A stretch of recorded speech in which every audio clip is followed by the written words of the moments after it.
Hi everyone, welcome back to our channel ruby sisters. ఈరోజు వీడియోలో 90s వాళ్ళకి ఎంతో ఇష్టమైన తీపి బొండాల్ని ఎలా చేయాలో చూద్దాము. ఒక్కసారి అమ్మ వాళ్ళకి ఈ వీడియో చూపించి ఇవి ఏంటి అని అడగండి. వాళ్ళ చిన్నతనంలో వీటితో వాళ్ళకున్న మెమొరీస్ అన్నీ చెప్పేస్తారు. అంత ఇష్టం వాళ్ళకి ఇవ్వంటే. సో లేట్ చేయకుండా ప్రాసెస్లోకి వెళ్ళిపోదాం. ముందుగా ఈ రెసిపీకి ఏమేమి ఇంగ్రీడియంట్స్ కావాలో చూద్దామండి. సూజీ రవ్వను ఒక 4 టేబుల్ స్పూన్స్ వరకు తీసుకోండి. ఆ తర్వాత గోధుమ పిండిని తీసుకోండి. ఒక 4 వరకు కూడా యాలకుల్ని దంచి తీసుకోండి. లేదు అన్నా సరే యాలకుల పొడి ఒక 1/2 టేబుల్ స్పూన్ వరకు వేసుకున్నా సరిపోతుంది. 1/2 టేబుల్ స్పూన్ కంటే ఇంకా కొంచెం తక్కువ వంట సోడాని తీసుకోండి. చిటికెడంతా సాల్ట్ని కూడా తీసుకోండి. మనం బెల్లం తీసుకుంటున్నాము. బెల్లం దంచైనా తీసుకోవచ్చు, లేదు అన్న ఈ విధంగా తురుముకునైనా తీసుకోవచ్చు అండి. నేనైతే దంచేసుకున్నాను, కొంచెం తొందరగా అయిపోతుంది కాబట్టి 1 కప్పు వరకు కూడా దంచుకున్న బెల్లంని తీసుకోండి. ఇప్పుడు స్టవ్ పైన ఒక గిన్నె పెట్టేసుకుని మనం తీసుకున్న బెల్లంని ఇందులో యాడ్ చేసుకోండి. యాడ్ చేసుకున్న తర్వాత మనం ఏ కప్పుతో అయితే బెల్లం తీసుకున్నామో అదే కప్పుతో ఒక 1/2 కప్ వరకు కూడా వాటర్ కూడా తీసుకోండి. ఒక 1/2 కప్ తీసుకుంటే సరిపోతుంది. ఇంకా ఎక్కువ తీసుకోకండి, అలానే తక్కువ కూడా తీసుకోకండి. ఇది మనకి పాకం ఏమీ రానవసరం లేదు.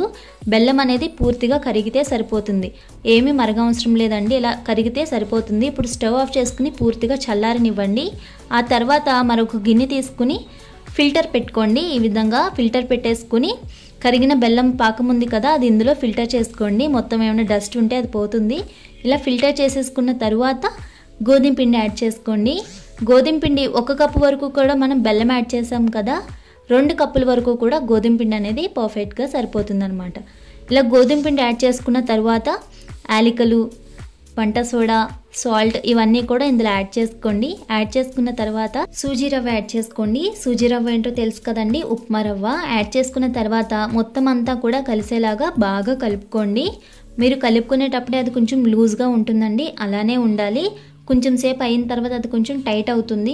మీరు కలుపుకునేటప్పుడే కొంచెం టైట్గా కలుపుకుంటే ఆ తర్వాత ఇంకా గట్టిగా అయిపోయి బోండాలు అనేది గట్టిగా వస్తాయన్నమాట. ఇలా లూజ్గా కలుపుకోవడం వల్ల ఏంటంటే బోండాలు అనేది బయట క్రిస్పీగా, లోపల సాఫ్ట్గా చాలా బాగా వస్తాయన్నమాట. ఇలా మొత్తం కలుపుకున్న తర్వాత 1 టేబుల్ స్పూన్ వరకు కూడా నెయ్యిని వేసుకుని మొత్తం అంతా ఒకసారి మళ్ళీ కలుపుకోండి. నెయ్యి వేసి కలుపుకున్న తర్వాత ఆ పైన మళ్ళీ 1 టేబుల్ స్పూన్ వరకు కూడా నెయ్యిని వేసుకుని ఈ విధంగా మొత్తం అద్దుకోండి. కొంచెం గట్టిగా అయిపోకుండా పైన అంతా కూడా సాఫ్ట్గా బాగా ఉంచుతుంది అనమాట నెయ్యి అనేది. ఒక అరగంట పాటైనా పక్కన పెట్టేసేయాలండి. లేదు అన్న ఒక 10 నిమిషాలైనా పక్కన పెడితే, వీడియోలో చూపిస్తున్నాను చూడండి, నేనైతే ఒక అరగంట పాటు అయితే పక్కన పెట్టేశాను.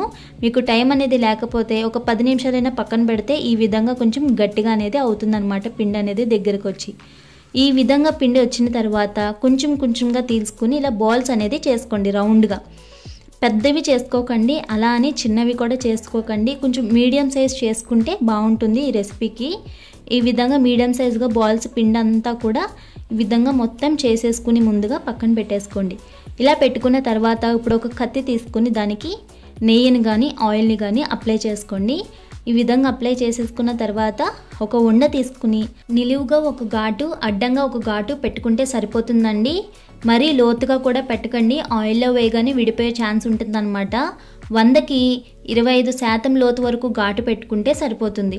ఈ విధంగా మొత్తం ఉండలన్నీ కూడా ఘాట్లు పెట్టేసుకుని పక్కకు పెట్టేసుకోండి. ఇప్పుడు స్టవ్ పైన ఒక కళాయి పెట్టేసుకుని డీప్ ఫ్రైకి సరిపడా ఆయిల్ యాడ్ చేసుకొని ఆయిల్ లైట్గా హీట్ అవనివ్వండి. వేడైన తరువాత మంట అనేది చిన్న మంటకి స్లో ఫ్లేమ్లోకి పెట్టేసుకోండి. చిన్న మంట పెట్టేసుకున్న తర్వాత ఉండలు ఒక 4 నుంచి 5 ఉండలు మాత్రమే ఆయిల్లోకి వేసుకోండి.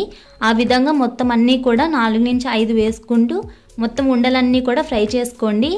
చిన్న మంట మీద మొత్తం అన్నీ కూడా ఫ్రై చేసుకోవాలండి, లేదు అంటే కనుక లోపల వరకు కూడా బాగా ఉడకదనమాట, పచ్చిగానే ఉంటుంది. ఈ విధంగా మొత్తం అన్నీ కూడా చిన్న మంట మీదే డార్క్ గోల్డెన్ కలర్ వచ్చేంత వరకు కూడా బాగా ఫ్రై చేసుకుని పక్కకి ప్లేట్లోకి తీసేసుకుంటే బెల్లం బోండాలు రెడీ అయిపోతాయండి. ఇప్పుడైతే ఇవి ఎక్కడ సరిగా దొరకట్లేదు, కానీ అదే రుచితో ఇంట్లోనే హెల్తీగా ప్రిపేర్ చేసుకోవచ్చు. సో వీడియో చూడడమే కాకుండా ఒక్కసారి అమ్మ వాళ్ళకి చేసి పెట్టండి, అమ్మ వాళ్ళు చాలా ఖుషి అయిపోతారు. Thanks for watching. Subscribe to our channel ruby sisters.